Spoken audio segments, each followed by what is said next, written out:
やついに初コラボですね、はいはい、初コラボ。皆さんケン山本さんって僕セラピストになって本当にねずっと Facebook で記事を読ませていただいて、Facebook ですか？そうなんですよ。 Facebook とかいろんなところでも見させていただいたんですけど、ケンさんのこうずっと世界で活躍するセラピストとしてどんどんいろんな国行って活躍していたので、ずっと憧れがやばい、あったんですよ。あんま褒めないで褒めないでいきなり最初からもう褒め攻撃から危ないで本当にすごい方なので、ぜひですね今日は皆さんケンさんのお話を聞かせていただいて、いろんなことを吸収していければと思います。もう僕自身も今日は吸収させていただいて、ありがとうございます。はい、よろしくお願いします。よろしくお願いします。もしですね少しでもいいなと思いましたら、チャンネル登録と高評価、通知ボタン、シェアなどしていただいて、お互いのチャンネルでアップしてますので、概要欄見ていただいたらそちらに、ケンさんのチャンネルと僕のチャンネルと出てると思うので、ぜひここから見てみてください。はい、ということで今日は対談をやっていきましょう。よろしくお願いします。お願いします。自己紹介ね。そうですね、自己紹介を、ケンさんの自己紹介をしていただければと思います。はい、皆さんはじめまして、ケン山本と申します。よろしくお願いします。今現在40カ国で自分が作ったですね、KYT という主義があるんですけども、その主義をいろんな国で教えさせてもらっている、セミナー講師であり、そして現役で施術を行っている腰痛をずっと研究してですね、もう20何年以上、25年以上研究しているものです。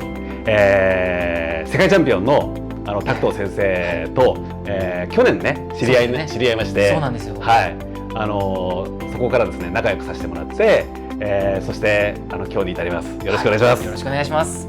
いやもう去年ね初めてお会いした時は喋りなくてもなかなかちょっと席が遠くて、そうだったね。鍋屋さんだったね。そうなんですよ。で最後の最後にちょっとお話しする機会があって、そこからこういろいろカフェで面白い話聞かせていただいたり、はい。すごくて、だって今聞いただけでこれ40カ国ですよ。40カ国で使われてるってすごいですね。そうなんですよ。すごい本当に世界を股にかける施術家というか治療家として活躍されてるんですけど、僕の夢が世界から腰痛をなくしたいっていう夢があって、世界中の腰痛を治したいなっていう夢に向かって爆心中っていうか、そういう感じなんですよ。だからやっぱりね自分の口から出た言葉と行動を一致させないと、やっぱりなんていうか口だけ番長というかなっちゃうじゃないですか。そうですよね。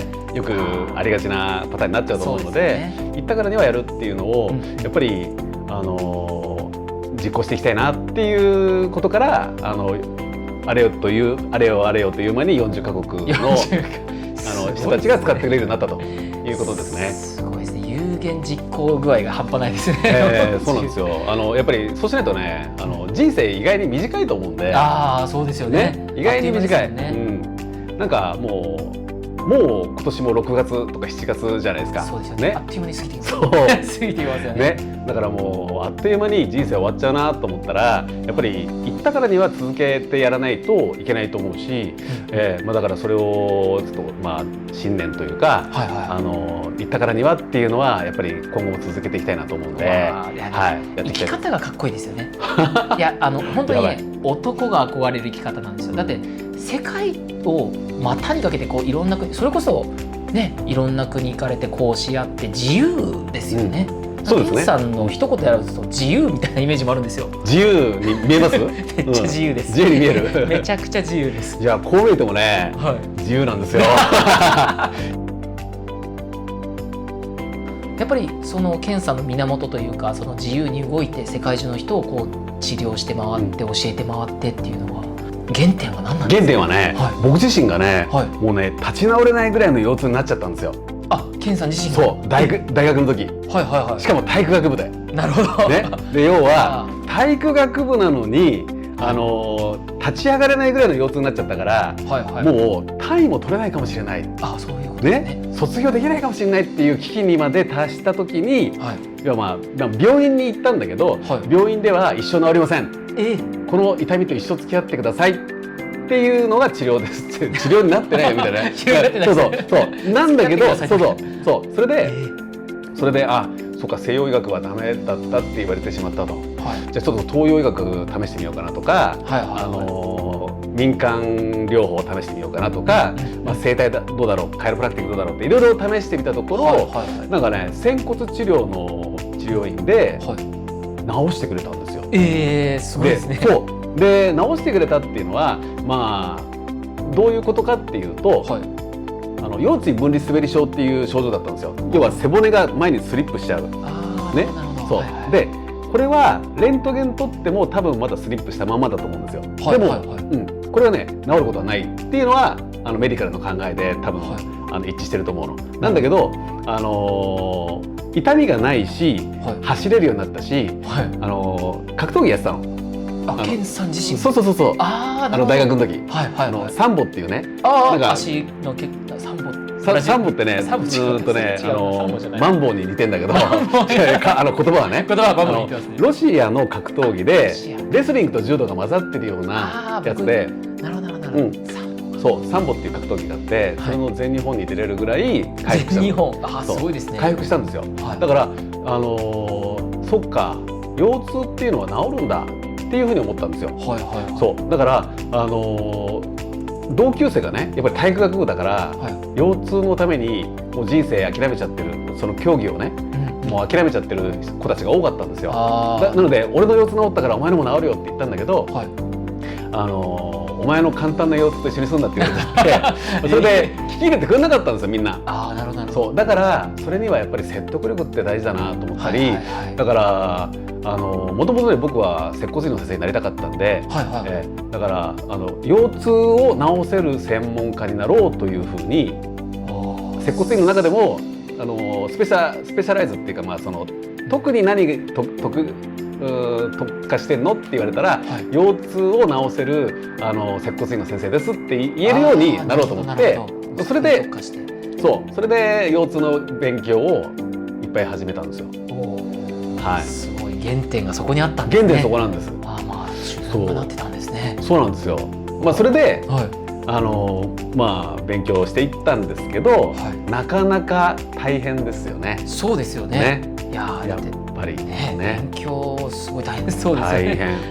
大変。体育学部でもね解剖学とか運動学習うんですよ。そして就職したところっていうのは自分の腰痛を治してくれたところに就職したので、その整体院っていうか、そういったところに就職したので、そこでも解剖学だとかそういったものは習う。てか自分で学ばなきゃいけない。でその後その先生がね、宇宙の真理を悟ったとか言い始めちゃって、それでやばいこの先生と思ってで「山本さん私についてきますか」とか遠い目されながら言っててでなんかね先生ごめんなさいっつって「ついてきません」って言ったらクビって言われちゃって、それで仕方なしに自分でカイロプラクティックの学校とかその整体の学校とか通って、で23歳には開業してたの。23で開業ですか？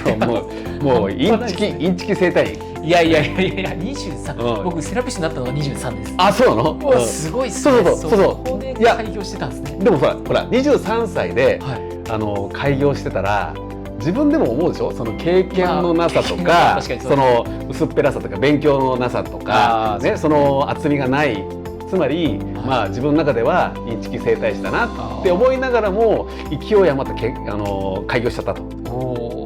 そうでもなんていうかコミュニケーション能力とかは結構その大学の先輩とかね、体育会系だったんでもうバッコンバッコン叩かれながら教育されたんでそうだから流行ったんですよ。でも病院の要はメディカルのねことを知らなすぎて、高血圧の数値だとか、糖尿病の数値だとか、いろいろあるんですよ、その数値が、専門の、ね、だから私は高血圧って言われてるんですとか、この数値が高いから血糖値が高すぎて糖尿病なんですとかね、要はあとメニエールっていう病気も知らなかったし、ね、それは回転性のめまいがあってとかっていうのも知らなかったし。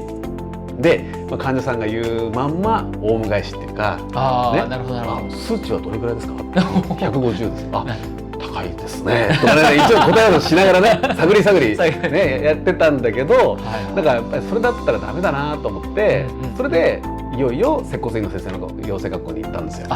そこで本格的に。そうでそこでも解剖学だとか運動学の勉強をしました。そしてそれを終わった後看護学校も行ったんですよ、なぜか。すごいですね。看護学校も行ってるんですね。そうで看護学校も行って、でやっぱり解剖学だとか運動学とか生理学とかも習うわけ。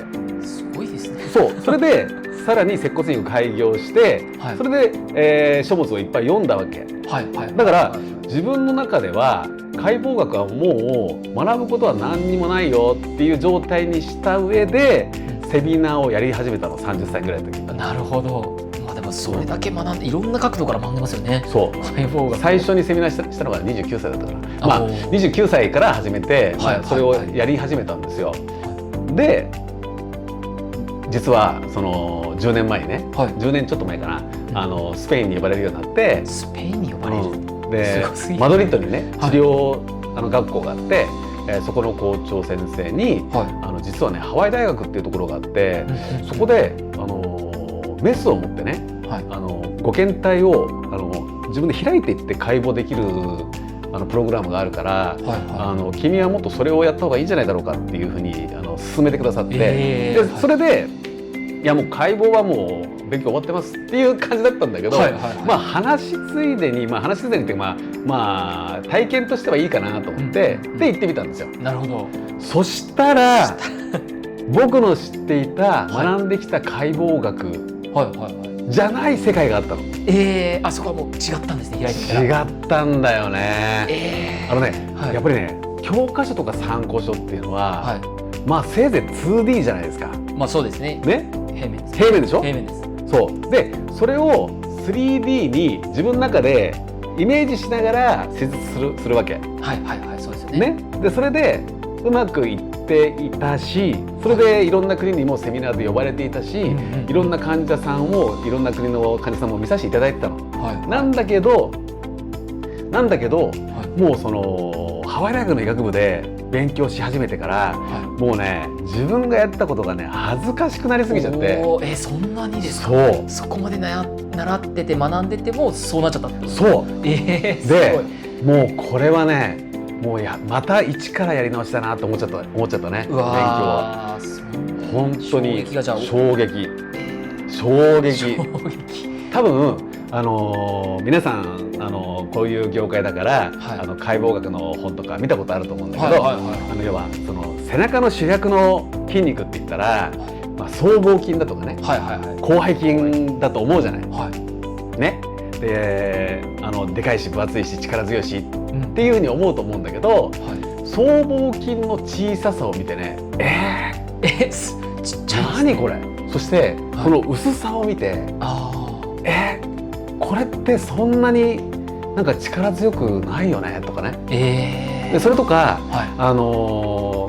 その参考書には、この前鋸筋っていうさ、この脇にペロッとついてるような、筋肉あるでしょ。このボクサーがこうなんかバキバキになってる時に出てくるような筋肉なんだけど、あれってもうこの辺にちょろっとついてる筋肉かと思ったら、実は僧帽筋のね 1.5 倍とか2倍ぐらいでかいのよ。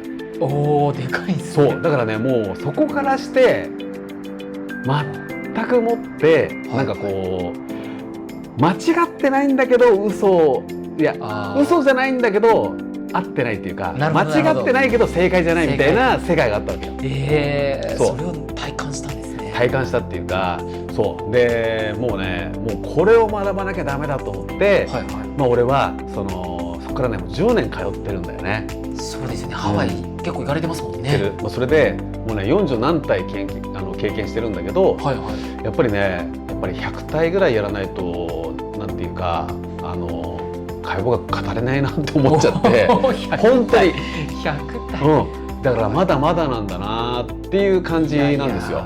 これはね謙遜とかじゃないの。本当に自分ってなんて知らないものが多かったんだって思う感じなんですよ。もう思っちゃってるんですよ。それでやっぱりねなんかその分かった気になってたっていうのは本当危ないなっていう感じしましたね。なるほどなるほど。いやもうなんか目から鱗です。